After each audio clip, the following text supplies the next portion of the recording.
Hello learners, आप सभी को प्यार भरा नमस्कार। ज्ञानश्री क्लासेस के यूट्यूब सेशन में आपका बहुत बहुत स्वागत है। आपका बहुत बहुत स्वागत है हमारे डेली एमसीक्यू प्रैक्टिस सीरीज में। देखिए, हम इस सीरीज में टारगेट करते हैं पेपर 1 के जितने भी आपके यूजी नेट में आने वाले क्वेश्चंस हैं, उनके यूनिट्स हैं उनको। और यहाँ पर हमारा टारगेट यही है कि आपको मैं एबल बना पाऊँ कि आप 40+ क्वेश्चंस जो है वो सही कर पाएँ एग्जामिनेशन में। और आज ये 15 नवंबर का सेशन स्टार्ट करते हैं। और एक रिक्वेस्ट आपसे और करना चाहूँगा कि काइंडली इस वीडियो को लाइक कर दीजिए, जिससे कि हमारा जो ये काम है ये और लोगों तक पहुँचे, ये छोटी सी हमारी कम्युनिटी और बड़ी बने और हमें भी मोटिवेशन मिले। इसी पॉजिटिव नोट के साथ स्टार्ट करते हैं आज का ये इंपॉर्टेंट सेशन। पूरे सेशन को अच्छे से देखिएगा, हर क्वेश्चन के बाद नीचे कमेंट सेक्शन में जाके और आपको क्या लग रहा है उसका सही आंसर क्या होगा जरूर लिखिएगा। पहला क्वेश्चन है, which of the following ICT terms describes the method by which a computer system autonomously improves its performance by using complex statistical algorithm on large data set? Important question है और इस type के प्रश्न पूछे जाने के chances हैं, है ना। निम्नलिखित में से कौन सी आईसीटी शब्दावली उस विधि का वर्णन करती है जिसके द्वारा एक कंप्यूटर प्रणाली बड़े डेटा सेट पर जटिल सांख्यिकीय एल्गोरिदम का उपयोग करके स्वायत्त रूप से अपने प्रदर्शन में सुधार करती है? पहला ऑप्शन है आर्टिफिशियल इंटेलिजेंस, दूसरा ऑप्शन है मशीन लर्निंग, तीसरा ऑप्शन है डेटा एन्क्रिप्शन और चौथा ऑप्शन है क्वांटम कंप्यूटिंग। बताइए इसका सही उत्तर क्या लग रहा है आपको, क्या होगा। क्वेश्चन नंबर 1 का जो भी आपको करेक्ट आंसर लग रहा है नीचे कमेंट सेक्शन में मेंशन कर दीजिए, लाइव चैट में नहीं, कमेंट सेक्शन में मेंशन करिए। देखिए, कह रहा है कि वो बताइए इनमें से कौन सा आईसीटी टर्म यूज होता है उस मेथड को, उस तकनीक को डेवलप करने के लिए, डिस्क्राइब करने के लिए जो कि कंप्यूटर सिस्टम यूज करता है। और कैसे यूज करता है? स्वायत्त रूप से, ऑटोनोमसली, मतलब उसमें हमारा इंटरवेंशन नहीं होता है, ह्यूमंस इंटरवेंशन नहीं होता है। अपने परफॉर्मेंस को इम्प्रूव करने के लिए वो खुद से ही उस चीज का यूज करता है। तो देखिए, अगर आर्टिफिशियल इंटेलिजेंस के बारे में बात करें, बहुत लोग आर्टिफिशियल इंटेलिजेंस को सही करेंगे। देखिए, आर्टिफिशियल इंटेलिजेंस जो है ना, ये एक बहुत ही व्यापक फील्ड, ब्रॉड फील्ड है और इसके अंदर बहुत सारी चीज़ें आ जाती हैं, लेकिन ये जनरली एक सिमुलेशन होता है ह्यूमन इंटेलिजेंस का, याद रखिएगा। सिमुलेशन मतलब क्या होता है? एक आर्टिफिशियल इंटेलिजेंस का मतलब ही है कि जो ह्यूमन इंटेलिजेंस जैसा सोच पाता है, जैसा आप अपने दिमाग से सोच पाते हैं, है ना, वैसा ही ये मिमिक करने की कोशिश करता है। जो मशीन है वो उस तरीके से ही बिहेव करने की कोशिश करता है जैसे वो एक ह्यूमन सोचता है। इसमें ये रीजनिंग करता है, ये प्लानिंग कर सकता है, इसका एक अपना नज़रिया हो सकता है। तो ये सिर्फ स्टैटिस्टिकल सेल्फ इम्प्रूवमेंट मेथड ही नहीं होता है, बल्कि इसमें बहुत सारी अलग-अलग चीज़ें होती हैं, है ना? तो ये जो है इसका सही उत्तर नहीं होगा, ऑल्दो ऑल्दो ये रिलेटेड है और बहुत लोग कंफ्यूज हो जाएँगे और इसको सही कर देंगे, तो याद रखिएगा। तो इसलिए ये नहीं होगा। मशीन लर्निंग क्या होता है? देखिए, मशीन लर्निंग जो है ना एक सबसेट है आर्टिफिशियल इंटेलिजेंस का ही। तो आर्टिफिशियल इंटेलिजेंस के आने वाला ही, इसके अंदर आने वाला जो है एक कॉन्सेप्ट होता है मशीन लर्निंग। मशीन लर्निंग का मतलब ये है कि मशीन जो है वो कुछ सीख रहा है और सीख के उसको एग्जीक्यूट कर रहा है। तो यानी कि अपने परफॉर्मेंस को क्या कर रहा है? ये ऑटोनोमसली बेहतर कर रहा है, ये स्वायत्त रूप से अपने आप को बेहतर कर रहा है, मशीन लर्न कर रहा है। आप सोचिए, ये सोचने वाली बात है, क्या मशीन लर्न कर सकता है? लेकिन आज के डेट में कर सकता है।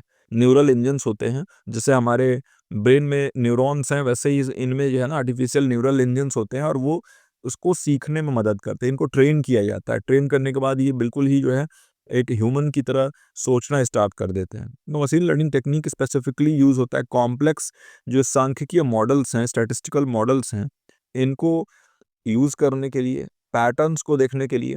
अगर आप डेटा को ओवर द टाइम देखना चाहे तो क्या-क्या बदलाव हो रहे हैं, कैसे-कैसे डेटा जो है वो इम्प्रूव हो रहा है, तो इसके लिए मशीन लर्निंग का उपयोग होता है। और इसमें यही क्वेश्चन पूछ रहा है, यही क्वेश्चन में जो है कॉन्सेप्ट पूछ रहा है, मशीन लर्निंग इसका सही उत्तर हो जाएगा। डेटा एन्क्रिप्शन जो है एक प्रोसेस होता है किस चीज़ का? Of converting data into coded format, ठीक है? तो कोड में अगर आप अपने डेटा को कन्वर्ट कर दो ताकि कोई और एक्सेस ना कर पाए। मान लीजिए आपने मेरे यहाँ कोई मैसेज भेजा और आप चाहते हो बीच में कोई उस मैसेज को देखे ना, तो वो एन्क्रिप्शन हो जाता है। जैसे आपको व्हाट्सएप में दिखता होगा एंड टू एंड एन्क्रिप्टेड लिखा हुआ। तो ये एंड टू एंड एन्क्रिप्टेड का मतलब यही है कि वो मैसेज या तो सिर्फ आप देखेंगे या फिर जिसके पास आप भेज रहे हैं वो देखेगा, बीच में उसको कोई एक्सेस नहीं कर सकता है। इसीलिए आप देखते होंगे बहुत सारे ऐसे क्रिमिनल्स जो रहते हैं ना, वो इंटरनेट कॉल्स का और इंटरनेट मैसेजेज का यूज करते हैं, डायरेक्टली कॉल या मैसेज नहीं करते, क्योंकि इंटरनेट पर उनको, क्योंकि वो एनक्रिप्टेड कॉल्स होते हैं या मैसेजेस होते हैं, तो उनको ट्रैक करना बहुत मुश्किल है ना। तो इसलिए ये इसका सही उत्तर नहीं होगा, डेटा एन्क्रिप्शन। और क्वांटम कंप्यूटिंग जो है ये एक बहुत बड़ा कॉन्सेप्ट है, और क्वांटम कंप्यूटिंग क्या करता है, ये क्वांटम मैकेनिकल फिनोमेना को यूज करता है इन्फॉर्मेशन को प्रोसेस करने के लिए। इससे कोई लेन देन नहीं है जो इस प्रश्न में पूछा गया, तो इसका बी ऑप्शन सही हो जाएगा। और मैं आशा करता हूँ इसका सही उत्तर आपने नीचे कमेंट सेक्शन में दिया हो। हमारा दूसरा प्रश्न है, in the context of Indian logic which प्रमाण, प्रमाण आप जानते हैं मीन्स ऑफ नॉलेज, ये हमारे अभी करंट क्लासेस में भी मैं आपको पढ़ा रहा हूँ, यही सेम जो है हमारा टॉपिक चल रहा है। तो प्रमाण क्या है, मीन्स ऑफ नॉलेज, ये प्राइमरली एसोसिएटेड होता है डायरेक्ट परसेप्शन अपने सेंसेस से। बताइए कि कौन सा प्रमाण है जो प्राइमरली एसोसिएट होता है direct perception through the senses. तो प्रमाण कई प्रकार के होते हैं, 6 प्रकार हमने पढ़े हैं, है ना। तो यहाँ बताइए भारतीय तर्क के संदर्भ में कौन सा प्रमाण मुख्य रूप से इंद्रियों के माध्यम से प्रत्यक्ष ज्ञान से संबंधित है। यानी प्रमाण में हम ये देखते हैं ना कि वैलिड मीन्स ऑफ नॉलेज का सोर्स क्या है। तो जो भी स्रोत जहां से आपको वैलिड मीन्स ऑफ नॉलेज यानी वैलिड नॉलेज जहां से मिलेगा, वैध ज्ञान जिसे हम कहते हैं, तो वो उसके ही जो स्रोत हैं वो प्रमाण हम कहते हैं उसको। तो पहला ऑप्शन है अनुमान, दूसरा ऑप्शन है प्रत्यक्ष, तीसरा ऑप्शन है उपमान, और चौथा ऑप्शन है अर्थपति, है ना।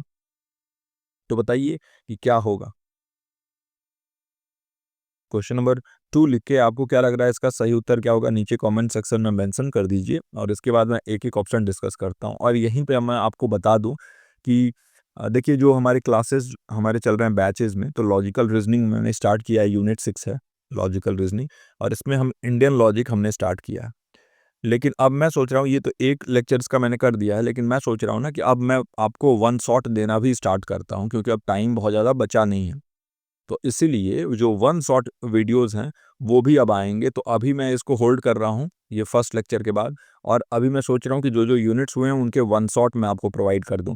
तो आज जो है यूनिट फर्स्ट का वन शॉट आपको बैच में मिलेगा, तो आप सभी जो है उसको अटेंड करिएगा और अच्छे से जो है उसको पढ़िएगा। देखिए नोट्स बहुत कॉन्साइज बनाए हैं मैंने, बहुत छोटे नोट्स बनाए हैं, लेकिन आपको एक्सप्लेनेशन अच्छे से करते हुए चलूंगा। एक लेक्चर में आपका एक यूनिट कंप्लीट हो जाएगा। तो बहुत अच्छे से, बहुत ध्यान से उस लेक्चर को करिएगा। बहुत जल्दी में जो है वो लेक्चर आपका बहुत कुछ रिवाइज करा देगा। और मैंने सोचा कि पहले ये वन शॉट करा के और फिर आपको जो बचे हुए यूनिट्स हैं वो भी कराए जाएंगे, क्योंकि मैं चाहता हूँ ना जो मैथमेटिकल रीजनिंग और डेटा इंटरप्रिटेशन वाला जो पार्ट है वो हम जितना नज़दीक हो सके एग्जाम से उतना करें, क्योंकि फिर वो बहुत लोग ऐसे हैं जो भूल जाते हैं और फिर वो चीज़ें जो है उनको दोहराना पड़ेगा। इसलिए वो नज़दीक में अगर हम करेंगे तो आपको कम चांसेस रहेंगे कि आप भूलेंगे। ओके, अब इस पर्टिकुलर प्रश्न के बारे में बात करें तो देखिए अनुमान, इसको हम अंग्रेजी में इन्फरेंस कहते हैं, इन्फरेंस। और इसका मतलब क्या होता है कि आप जो है ना कंक्लूजन ड्रॉ करते हैं, आप जो है कोई ना कोई कंक्लूजन निकालते हैं ऑन द बेसिस ऑफ कि क्या क्या आपको पता है और क्या आप ऑब्जर्व कर रहे हैं, है ना।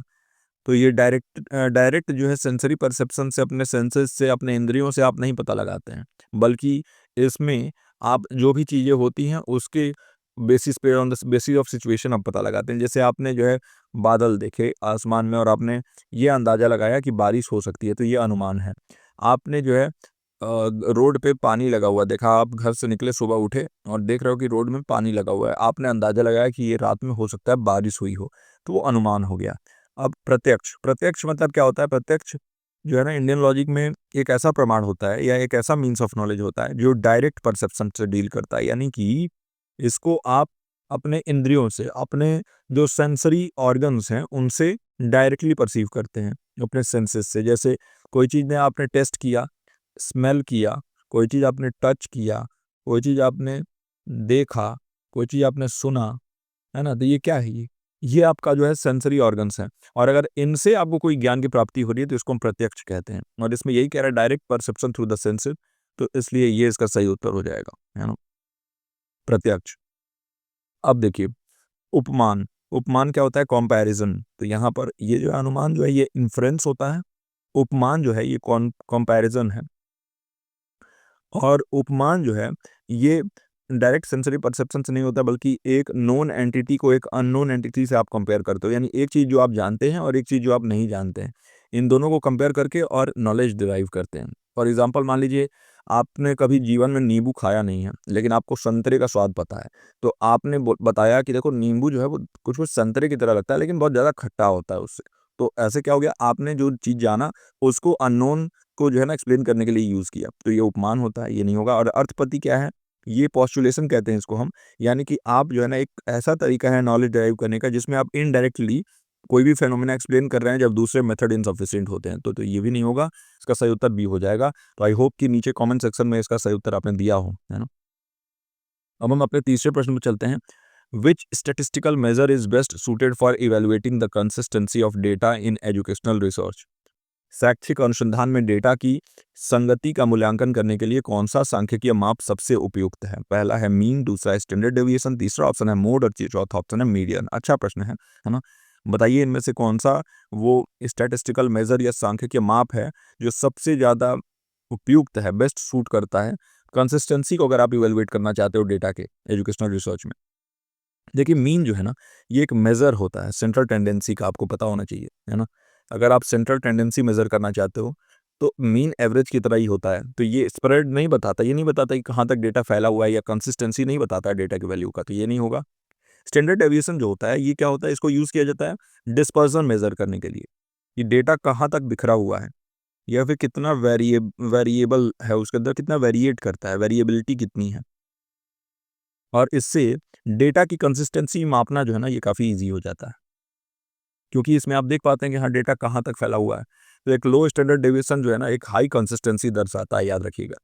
तो यानी कि जितना स्टैंडर्ड डेविएशन लो रहेगा, लो स्टैंडर्ड डेविएशन, तो इससे आपको जो हाई कंसिस्टेंसी है वो मिलेगी। हाई कंसिस्टेंसी ऑफ डेटा, यही सही उत्तर हो जाएगा इसका। मानक विचलन, मोड मतलब ज़्यादा फ्रिक्वेंटली कौन-सा अकर हो रहा है वैल्यू। जैसे मान लीजिए कि 10 बच्चे हैं, 10 बच्चे में 7 बच्चे जो हैं उनका 8-8 मार्क्स आया, 10 नंबर में से 8-8 मार्क्स आया, और 7 बच्चों के बाद बाकी सभी लोग किसी के 5 किसी के 10 आए, है ना? तो मोड क्या हुआ? मोड मतलब जो सबसे ज़्यादा बार जो नंबर दिख रहा है आपको, तो 8 इसमें सबसे ज़्यादा बार दिख रहा है, तो ये मोड हो जाएगा। तो इसलिए मोड जो होता है ये about most frequent occurring of any value, तो इसको हम मोड कहते हैं, ये नहीं होगा। और मीडियन क्या होता है? मिडिल वैल्यू, उसको जान लीजिए, नाम से ही समझ में आ जाता है। बिल्कुल बीच का जो वैल्यू है वो मीडियन होता है, और ये सेंट्रल टेंडेंसी का मेज़र है, लेकिन कंसिस्टेंसी का मेज़र नहीं होता, तो इसलिए ये भी नहीं होगा। इसका सही उत्तर हो जाएगा बी ऑप्शन। आई होप कि बहुत अच्छे से समझ में आया हो ये क्वेश्चन, और आप जो है अब से जो भी जब भी ऐसा प्रश्न आएँगे तो उसका सही उत्तर आप दे देंगे। हमारा चौथा प्रश्न है, in environmental studies which type of pollution is primarily caused by anthropogenic activities and has a long term impact on human genetics. पर्यावरण अध्ययन में कौन सा प्रदूषण मुख्य रूप से मानव जनित, मतलब ऐसे प्रदूषण जो ह्यूमंस द्वारा किए जाते हैं, हमारे द्वारा किए जाते हैं, हमारे गतिविधियों के कारण होता है, और इसका मानव अनुवांशिकी पर दीर्घकालिक प्रभाव पड़ता है, यानी कि बहुत लॉन्ग टर्म इम्पैक्ट पड़ता है ह्यूमन जेनेटिक्स पे। पहला है वायु प्रदूषण या एयर पोल्यूशन, दूसरा ऑप्शन है वाटर पोल्यूशन या जल प्रदूषण, तीसरा ऑप्शन है सॉयल पोल्यूशन या मृदा प्रदूषण, और चौथा ऑप्शन है रेडिएशन पोल्यूशन या विकिरण प्रदूषण। बताइए इसका सही उत्तर क्या होगा। क्वेश्चन नंबर 4 लिख के, और जो भी आपको सही लग रहा है नीचे कमेंट सेक्शन में जाके मेंशन कर दीजिए। और देखिए, मैं आपको बता रहा हूँ कि कौन सा वो पोल्यूशन, देखिए एयर पोल्यूशन जो है ना, ये भी ह्यूमन इंड्यूस्ड है ना? और इसका लेकिन ह्यूमन जेनेटिक्स के ऊपर जो है लॉन्ग टर्म इम्पैक्ट नहीं पड़ता है। यहाँ ह्यूमन जेनेटिक्स के बारे में बात कर रहा है ना, तो लॉन्ग टर्म इफेक्ट जेनेटिक्स पे एयर पोल्यूशन की वजह से नहीं दिखने को मिलता है, तो ये नहीं होगा। अच्छा, एयर पोल्यूशन के भी बहुत सारे पोल्यूटेंट्स होते हैं, है ना? और जैसे सरफेस लेवल ओज़ोन भी एक एयर पोल्यूटेंट है, फिर कार्बन मोनोऑक्साइड होता है, कार्बन डाइऑक्साइड होता है, नाइट्रस ऑक्साइड होता है ना? फिर आपका सल्फर डाइऑक्साइड होता है। तो ऐसे बहुत सारे ये पोल्यूटेंट्स हैं, है ना? और सल्फर डाइऑक्साइड की वजह से ही याद रखिएगा कि आपका एसिड रेन भी होता है, अम्लीय वर्षा जिसे हम कहते हैं। वाटर पोल्यूशन भी ह्यूमन्स के वजह से होता है। बहुत सारे इंडस्ट्रीज़ लगे हुए हैं जिसमें बिना ट्रीट किए गए पानी छोड़ दिया जाता है। एग्रीकल्चर में बहुत सारे पेस्टिसाइड्स यूज़ होते हैं, और उस वो एग्रीकल्चरल रन ऑफ के थ्रू जो है कहीं न कहीं वाटर को पॉल्यूट करता है, तो ह्यूमन हेल्थ को इम्पैक्ट करता है। लेकिन वाटर पॉल्यूशन से जेनेटिक इम्पैक्ट नहीं आता। जेनेटिक इम्पैक्ट मतलब आप समझते हो? जैसे हमारे डीएनए में ही कोई बदलाव हो जाए। डीएनए का मतलब आप समझते हो? डीऑक्सीराइबोस न्यूक्लिक एसिड, जिससे कि आपकी आनुवंशिकता तय होती है। आप अपने माता-पिता का डीएनए से मैच करते हैं। तो ये डीएनए में ही कुछ बदलाव होने लगेगा, कुछ ऐसी चीज़ें होने लगेंगी जिससे बच्चे विकलांग होने लगेंगे। तो ये सारी चीज़ें कैसे होती हैं?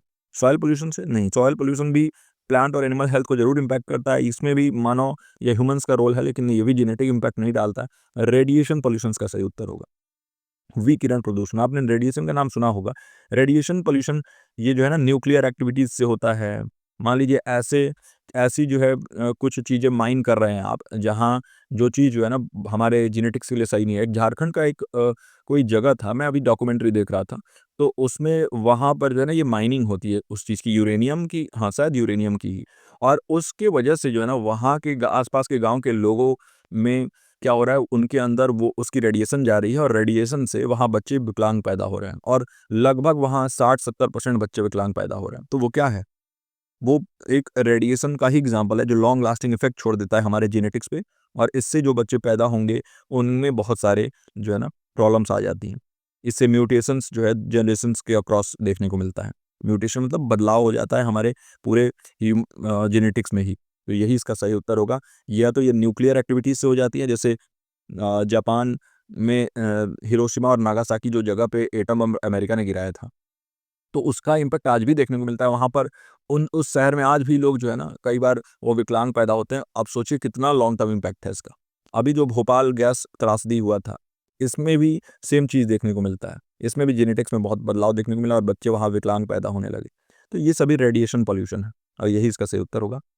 हम बढ़ते हैं 5वें प्रश्न पर। विच of the following theories of teaching emphasises the learners active construction of knowledge through hands on activities and experiences. निम्नलिखित में से कौन सी शिक्षण सिद्धांत क्रियात्मक गतिविधियों और अनुभवों के माध्यम से ज्ञान के सक्रिय निर्माण पर जोर देती है? याद रखिएगा, ये सक्रिय निर्माण के बारे में बात कर रहा है यहाँ पर, हैंड्स ऑन एक्टिविटीज के बारे में बात कर रहा है, एक्टिव कंस्ट्रक्शन ऑफ नॉलेज के बारे में बात कर रहा है। तो जब भी एक्टिव कंस्ट्रक्शन ऑफ नॉलेज आए तो आपके दिमाग में आ जाना चाहिए किसके बारे में बात हो रहा है। क्वेश्चन नंबर 5 का क्या सही उत्तर होगा नीचे कमेंट सेक्शन में मेंशन कर दीजिए। ऑप्शंस हैं बिहेवियरिज्म या व्यवहारवाद, कंस्ट्रक्टिविज्म या संरचनावाद, कनेक्टिविज्म या संयोजीवाद, और कॉग्निटिविज्म या संज्ञानवाद। एक एक ऑप्शन हम डिस्कस करना स्टार्ट करते हैं। देखिए, बिहेवियरिज्म या व्यवहारवाद जो होता है ना, ये फोकस करता है ऑब्जर्वेबल बिहेवियर पे, ऐसा बिहेवियर जिसका अवलोकन किया जा सके, ऑब्जर्व किया जा सके। और ये देखते हैं हम रीइंफोर्समेंट के थ्रू क्या चेंजेस ला सकते हैं। जैसे बिहेवियरिज्म के एग्जांपल आप देख लीजिए, जो आपके पावलो का क्लासिकल कंडीशनिंग था, है ना? वो था, ब्रूनर का जो एक्सपेरिमेंट था वो था। तो एक्टिव कंस्ट्रक्शन पे ध्यान नहीं होता है, बल्कि इसमें हम क्या रीइंफोर्स करके चेंजेस ला सकते हैं, तो ये नहीं होगा। कंस्ट्रक्टिविज्म नाम से ही समझ में आ रहा है, संरचनावाद, यहाँ पर हम कुछ जो है ना कंस्ट्रक्ट करने पर जोर देते हैं। लर्नर का जो रोल है वो नॉलेज को कंस्ट्रक्ट करना है, और उसको एक्टिव हम रखते हैं यहाँ पर। कैसे? इंटरैक्शन से और एक्सपीरियंस से। तो इससे हैंड्स ऑन एक्टिविटीज प्रमोट होता है कोर लर्निंग अप्रोच के जैसे। और यही इसका सही उत्तर हो जाएगा। संरचनावाद में लर्नर जो है वो एक्टिव कंस्ट्रक्ट करता है अपने नॉलेज को, सक्रिय रूप से अपने ज्ञान का निर्माण खुद ही करता है।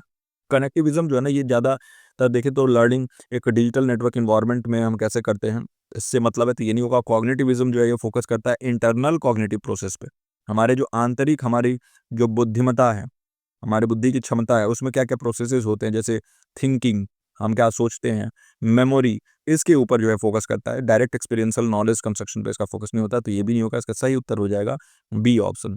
तो आई होप कि इसका सही उत्तर आपने नीचे कमेंट सेक्शन में दे दिया हो। देखिए, हम आधे वीडियो तक आ चुके हैं। वीडियो को अभी तक लाइक नहीं किया है तो काइंडली वीडियो को लाइक कर दीजिए। देखिए, आपके एक वीडियो लाइक करने से हमारा ये काम जो है ना, ये और लोगों तक पहुँचता है और हमें भी मोटिवेशन मिलता है। In research methodology, what is the primary purpose of using triangulation in data collection? अनुसंधान पद्धति में डेटा संग्रह में त्रिकोणीयकरण का प्राथमिक उद्देश्य क्या है? पहला है सैंपल साइज को बढ़ाना या इंक्रीज सैंपल साइज। दूसरा है confirm the validity of findings इन निष्कर्षों की वैधता की पुष्टि करना। तीसरा ऑप्शन है टू एनहेंस थ्योरेटिकल फ्रेमवर्क्स या सैद्धांतिक ढांचों को मजबूत करना। और चौथा ऑप्शन है कारण संबंध स्थापित करना, टू एस्टेब्लिश कॉजेशन। बताइए इसका सही उत्तर क्या होना चाहिए? रिसर्च मेथोडोलॉजी के बारे में बात कर रहा है ना? ट्रायंगुलेशन का प्राइमरी पर्पज क्या होता है डेटा कलेक्शन में? क्वेश्चन नंबर 6 लिख के आपको क्या लग रहा है इन ऑप्शंस में से कौन सा सही है, नीचे कमेंट सेक्शन में मेंशन कर दीजिए और हम स्टार्ट करते हैं एक-एक ऑप्शन एक्सप्लेन करना। देखिए, सैंपल साइज इंक्रीज करना कभी भी ट्रायंगुलेशन का एक पर्पज नहीं होता है, क्योंकि सैंपल साइज इंक्रीज करने से क्या मतलब है? ये जो ट्रायंगुलेशन है ना, ये डेप्थ और क्रेडिबिलिटी के बारे में होता है, ना कि सैंपल साइज के बारे में। हम इन डेप्थ चीज़ों को जान सकें, उसकी क्रेडिबिलिटी, उसकी विश्वसनीयता को बढ़ा सकें, इसके लिए हम ट्रायंगुलेशन का यूज़ करते हैं। तो हमें ये समझना होगा कि ट्रायंगुलेशन होता क्या है। तो देखिए, ट्रायंगुलेशन जो है ना, ये अलग-अलग हम डेटा सोर्सेज़ को यूज़ करते हैं, मल्टीपल डेटा सोर्सेज़ या डेटा कलेक्शन मेथड का इस्तेमाल करते हैं हम। अलग-अलग तरीके से जो है हम डेटा कलेक्ट करते हैं, अलग-अलग तरीके से, अलग-अलग मेथड से जो है हम डेटा कलेक्ट करते हैं, और इसी को हम ट्रायंगुलेशन कहते हैं। उन सभी को जो हम एक जगह ले आके और फिर उसका एक निष्कर्ष निकालते हैं, तो ये नहीं होगा। To confirm the validity of findings, देखिए ट्रायंगुलेशन क्या करता है, ये मजबूत करता है फाइंडिंग्स को। है ना? और उसको और ज़्यादा वैलिड बनाता है, क्योंकि जितने अलग-अलग मेथड से आप अगर उस डेटा को एनालाइज़ करेंगे और कलेक्ट करेंगे, तो उतना ज़्यादा जो है ना क्रॉस वेरिफिकेशन होता है। और आपको भी मालूम है, मान लीजिए आपने कुछ इन्वेंट कर दिया, कोई नई चीज़ बना दी, और अगर उसको 5 लोगों को दिखाओगे, अगर वो पाँचों लोग वेरीफ़ाई कर देंगे, तो और ज़्यादा जो है वो स्ट्रेंथन हो जाएगा, आपका विश्वास बढ़ जाएगा उस प्रोडक्ट में। तो वैसे ही ये वैलिडिटी, जो फाइंडिंग्स की वैलिडिटी है, इसको और ज़्यादा मजबूत करने के लिए हम ट्रायंगुलेशन करते हैं, जिसमें हम अलग-अलग मेथड्स, मल्टीपल मेथड्स का यूज़ करते हैं, और मल्टीपल मेथड्स का यूज़ करके वैलिडेट करते हैं, क्रॉस वेरीफाई करते हैं अलग-अलग सोर्सेज़ से, ताकि जो वैलिडिटी है वो इंक्रीज़ हो, और ये भी इसका करेक्ट आंसर हो जाएगा। निष्कर्षों की वैधता की पुष्टि करना। थ्योरेटिकल फ्रेमवर्क को एनहांस करना नहीं है, ट्रायंगुलेशन का प्राइमरी एम नहीं होता है, और ना ही जो है कॉज़ेशन को एस्टैब्लिश करना है, क्योंकि ट्रायंगुलेशन इंप्रूव करता है रिलायबिलिटी, लेकिन कॉज़ैलिटी नहीं इंप्रूव करता है। ये रिलायबल तो बना देता है, लेकिन कॉज़ैलिटी नहीं इंप्रूव करता है, जो कि ज़्यादा बेटर एस्टैब्लिश किया जाता है कॉज़ेशन कहाँ पर? एक्सपेरिमेंटल डिज़ाइन में। तो जो भी एक्सपेरिमेंटल डिज़ाइन होता है, वहाँ पर इसके बारे में बात होता है कॉज़ेशन के, और ये इसका सही उत्तर नहीं होगा। बी ऑप्शन इसका सही उत्तर होगा। आई होप कि इसका सही उत्तर नीचे कमेंट सेक्शन में आपने दिया हो। अब हम 7वें प्रश्न पर चलते हैं। Which communication model emphasizes the role of feedback in creating a dynamic exchange between sender and receiver? आसान प्रश्न है। कौन सा संचार मॉडल प्रेषक और प्राप्तकर्ता के बीच एक गतिशील आदान प्रदान बनाने में फीडबैक की भूमिका पर जोर देता है ना? इसमें बताना है कुल मिला के कि फीडबैक वाला मॉडल कौन सा है। तो 4 ऑप्शंस आपके सामने हैं: Shannon Weaver model, Schramm models, Berlo's SMCR model और हाइपोडर्मिक नीडल मॉडल। बताइए इनमें से कौन सा वो मॉडल होगा। क्वेश्चन नंबर 7 का क्या लग रहा है आपको, सही उत्तर क्या होगा? नीचे कमेंट सेक्शन में मेंशन कर दीजिए, और मैं एक-एक ऑप्शन डिस्कशन में स्टार्ट करता हूँ। देखिए, कइयों बार मैं आपको बता चुका हूँ, शैनन वीवर मॉडल में पहली बार नॉइज़ का कॉन्सेप्ट लाया गया था, लेकिन ये जो है ना एक तरफ़ा प्रक्रिया है, ये वन वे प्रोसेस है। जहाँ पर मैसेज सेंडर से निकल के रिसीवर तक तो पहुँच जाता है, लेकिन रिसीवर का फीडबैक नहीं मिल पाता है, तो ये नहीं होगा, है ना? इसमें फीडबैक जो है बिल्कुल नहीं शामिल होता है, बस एक यहाँ पर लीनियर मॉडल ही माना जाता है, वन वे, या फिर इसको लीनियर रैखिक मॉडल जिसे हम कहते हैं। स्क्रैम्स मॉडल इसका सही उत्तर हो जाएगा। स्क्रैम्स मॉडल मैंने बार-बार बताया कि फीडबैक का मैकेनिज़्म पहली बार इसी मॉडल में लाया गया था, जो प्रतिक्रिया का यहाँ पर जो मॉडल है, ये इसको माना जाता है स्क्रैम्स मॉडल। तो प्रतिक्रिया वाला कॉन्सेप्ट पहली बार यहाँ आया था। ये जोर डालता है बैक एंड फोर्थ कम्युनिकेशन पे, डायनामिक एक्सचेंज पे, कि भाई जो भी प्रॉब्लम है, अगर हमें फीडबैक मिल जाता है तो हमें समझ में आ जाता है, फिर हम अपने कम्युनिकेशन को या फिर जो अपना कंटेंट है उसको इम्प्रूव करके वापस से दे देते हैं। तो स्क्रैम्स मॉडल में इसी के बारे में बात हुआ था। बर्लो का एसएमसीआर मॉडल फोकस करता है सोर्स, मैसेज, चैनल और रिसीवर, इसके ऊपर। ये फीडबैक पर जोर नहीं डालता। और हाइपोडर्मिक नीडल मॉडल जो है ना, ये सजेस्ट करता है एक one way influence of media. तो वन वे इन्फ्लुएंस, इसके बारे में हमने डिटेल में पढ़ा हुआ है पहले ही, ऑफ मीडिया। ये मीडिया जो मैसेज भेजती है ऑडियंस पे, तो कैसे जो है उसका वन वे वो प्रोसेस होता है, वन वे इन्फ्लुएंस होता है। अब ऑडियंस मीडिया को कोई मैसेज नहीं भेज सकते, लेकिन मीडिया जो चाहे वो एक सुई की तरह आपके अंदर डाल सकती है, तो इसलिए इसका नाम है हाइपोडर्मिक मॉडल, है ना? तो बी ऑप्शन इसका सही उत्तर हो जाएगा। आई होप कि इसका सही उत्तर जो है नीचे कमेंट सेक्शन में आपने दिया हो। अब हम अपने 8वें प्रश्न पर चलते हैं। Which of the following online collaborative tools is specifically designed for real-time code sharing among programmers? निम्नलिखित में से कौन सा ऑनलाइन सहयोगात्मक उपकरण विशेष रूप से प्रोग्रामरों के बीच रियल टाइम कोड साझा करने के लिए डिजाइन किया गया है? बहुत ही अच्छा और इम्पॉर्टेंट प्रश्न है, याद रखिएगा इसको, जो है अपने नोटबुक में जरूर नोट कर लीजिएगा, है ना? क्योंकि देखिए, कभी भी ऐसे क्वेश्चंस अगर पूछ दिए गए तो आप सिर्फ आप ही होंगे जो सॉल्व कर पाएंगे। बताइए कौन सा वो कोलैबोरेटिव टूल है जो कि प्रोग्रामर्स यूज करते हैं? प्रोग्रामर आप समझते हैं ना, वो कोडर, वो लोग, वो इंजीनियर्स जो कि कोडिंग करते हैं या प्रोग्रामिंग करते हैं और रियल टाइम कोड शेयर करने के लिए यूज करते हैं। पहला है ट्रेलो, दूसरा है मीरो, तीसरा है गिटहब और चौथा है स्लैक। बताइए इसका सही उत्तर क्या होगा? ये अपने आप में एक डिफरेंट क्वेश्चन है। आप बताइएगा कि क्या ये वाला क्वेश्चन आपने कहीं देखा था? ठीक है, फिर हम डिस्कस करते हैं एक-एक ऑप्शन। आपको क्या लग रहा है इसका सही उत्तर क्या होगा? नीचे कमेंट सेक्शन में मेंशन कर दीजिए। देखिए, ट्रेलो जो है ना, ये एक प्रोजेक्ट मैनेजमेंट टूल है, याद रखिएगा। प्रोजेक्ट को मैनेज करने के लिए यूज़ किया जाता है। कोई भी परियोजना, कोई भी प्रोजेक्ट आप बना रहे हैं तो उसमें ये यूज़ करते हैं, टास्क वगैरह ऑर्गेनाइज करने के लिए, लेकिन रियल टाइम कोड शेयरिंग नहीं होता है इसमें। मीरो जो है, मीरो एक कोलैबोरेटिव व्हाइट बोर्ड है। तो व्हाइट बोर्ड आप समझते हैं, कोलैबोरेटिव व्हाइट बोर्ड मतलब एक ऐसे सादा बोर्ड रहेगा, उस पे कई लोग मिलके लिख सकते हैं, है ना? तो ये कोलैबोरेटिव व्हाइट बोर्ड है और इसको ब्रेनस्टॉर्मिंग वगैरह के लिए यूज़ किया जाता है। ब्रेनस्टॉर्मिंग आप समझते हैं, जैसे मान लीजिए एक ऐसा सेशन है जिसमें 2-3 लोग मिलके कोई आइडिया पे काम कर रहे हैं। मैंने सोचिए एक आइडिया बनाया जिससे कि जितना भी पॉल्यूशन हो रहा है, उसको हम किसी चीज़ में कोई इंक, मान लीजिए कि पॉल्यूशन ब्लैक होता है तो हम उसको इंक में बदल सकें। और इसके बारे में जो है हमने एक व्हाइट बोर्ड ले लिया, जैसे मीरो जैसे व्हाइट बोर्ड, और इस पे मैंने अपना इनपुट यहाँ लिखा तो आपको भी दिखाएगा, आप लिखोगे यहाँ पर तो मुझे भी दिखाएगा। तो एक तरीके से जो है ना, यहाँ पर कोलैबोरेटिव टूल है ये, लेकिन कोड शेयरिंग यहाँ नहीं होता है। है ना। गिट हब क्या है? गिट हब जो है ना ये real time code sharing allow करता है और कोलाब्रेशन को प्रोग्रामर्स के अंदर जो है ना ये ज़्यादा प्रमोट करता है कि प्रोग्रामर्स आपस में कोलाबरेट करें। ये वर्जन कंट्रोल सपोर्ट करता है, कोड रेपोजिटरी सपोर्ट करता है, यानी कोड जो आप लिख रहे हैं उसको आप स्टोर भी कर सकते हैं। तो गिट हब इसका सही उत्तर होगा। नाम आपने सुना होगा इसका, गिट हब। स्लैक, स्लैक जो है ना कम्युनिकेशन प्लेटफॉर्म है, इसमें कोलैबोरेटिव फीचर होते हैं लेकिन कोड शेयरिंग नहीं होती है, तो ये भी नहीं होगा। इसका सही उत्तर सी ऑप्शन हो जाएगा। अब हम चलते हैं अपने 9वें प्रश्न पर। आई होप कि 8वां प्रश्न आपको अच्छे से समझ में आया हो, काफी इंपॉर्टेंट क्वेश्चन था। 9वां जो हमारा प्रश्न है वो है, in the context of higher education which of the following is the key objective of national education policy 2020 for institutional autonomy. तो आप देखे होंगे कि मैं एनईपी 2020 से क्वेश्चन लाता ही हूँ, क्योंकि देखिए एक रिसेंट डॉक्यूमेंट है और इससे जो है ना बहुत चांसेस हैं कि इससे क्वेश्चन पूछे जाएं। उच्च शिक्षा के संदर्भ में संस्थागत स्वायत्तता के लिए राष्ट्रीय शिक्षा नीति 2020 का प्रमुख उद्देश्य निम्नलिखित में से कौन सा है? पहला ऑप्शन है इंक्रीज्ड गवर्नमेंट फंडिंग, सरकारी वित्त पोषण में वृद्धि। दूसरा ऑप्शन है reduction in faculty hiring restrictions, यानी संकाय भर्ती प्रतिबंधों में कमी। तीसरा ऑप्शन है डिसेंट्रलाइजेशन ऑफ करिकुलम डिजाइन या पाठ्यक्रम डिजाइन का विकेंद्रीकरण। और चौथा ऑप्शन है enhanced role of vocational training या व्यावसायिक प्रशिक्षण की भूमिका में वृद्धि। इनमें से बताइए कौन सा की ऑब्जेक्टिव है एनईपी 2020 का इंस्टीट्यूशनल ऑटोनॉमी के लिए पूछ रहा है, यानी कि जो स्वायत्तता संस्था लेवल पे हो रही है, संस्थागत स्वायत्तता, उसके लिए इनमें से कौन सा है जो कि सबसे ज़्यादा इंपॉर्टेंट है, इसके बारे में बात किया गया एनईपी 2020 में। बताइए आपको क्या लग रहा है इसका सही उत्तर क्या होगा? क्वेश्चन नंबर 9 लिख के नीचे कमेंट सेक्शन में बता दीजिए और हम डिस्कस करते हैं एक-एक ऑप्शन। देखिए, गवर्नमेंट फंडिंग को इंक्रीज करने से इंस्टीट्यूशनल ऑटोनॉमी जो है वो नहीं बढ़ रही। फंडिंग जो है सपोर्ट जरूर करता है, एनईपी का ऑब्जेक्टिव है, लेकिन ऑटोनॉमी प्राइमरली क्या होता है, इसमें इंडिपेंडेंस मिलना चाहिए। ऑटोनॉमी का मतलब क्या हो गया कि इसमें जो है स्वतंत्रता मिलनी चाहिए। ऑटोनॉमी में का मतलब हो गया कि आपको इसमें इंडिपेंडेंस मिलना चाहिए, तो ये नहीं होगा। Reduction in faculty hiring restriction, यानी एनईपी 2020 जो है ना ये कोई भी बात नहीं करता है कि हायर कैसे करना है, रेस्ट्रिक्शंस कैसे रहेगा या नहीं रहेगा, तो इसके बारे में एनईपी 2020 में बात ही नहीं होता है, तो ये तो हटा ही दीजिए। डिसेंट्रलाइजेशन ऑफ करिकुलम डिजाइन, और यही इसका सही उत्तर हो जाएगा। देखिए एनईपी 2020 में जो है ना डिसेंट्रलाइजेशन के बारे में बात किया, पावर एक जगह ना रहे बल्कि पावर को डिस्ट्रीब्यूट किया जाए।